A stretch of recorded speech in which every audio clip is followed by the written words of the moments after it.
So the leadership crisis, there's a lack of confidence in leadership capability. There's a lack of confidence in the quality of leadership in our organisations. And this has been clearly demonstrated, amongst other research that's been done, by the increase in the demand for employee surveillance software. It hit a peak, a massive peak in 2020 in June, and it's continued to increase into this year. It's started to drop off now and flatten, but as Top 10 VPN, the people doing the study said, the damage is done. And I talked yesterday about damage being the lack of confidence in leadership capability. The other damage is it's killed trust and productivity.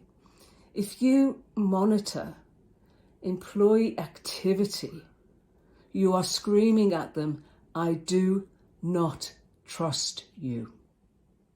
I do not trust you. And that is going to take eons to repair. You know, as the saying goes, trust takes years to build, seconds to break, and forever to repair. And it's absolutely true. And leaders, real leaders, are going to have to work extremely hard to reinstate that trust. And there was research from the behavioural scientist that said that when companies monitor employees' every move, they signal distrust, and that leads to disengagement. And disengaged employees are less productive. So not only are they less productive because they're disengaged, they're also less productive because they are trying to counter what the boss is doing to them. They're finding ways to get around the bossware that's being deployed. So if you're monitoring keyboard strokes, they're putting paper clips into the keyboard. They're buying mouse jigglers to move the mouse. And as employers come up with other ways of disabling these devices by not allowing them to be plugged in, for example, or installed, employees are doing the same to try and overcome the new monitoring software.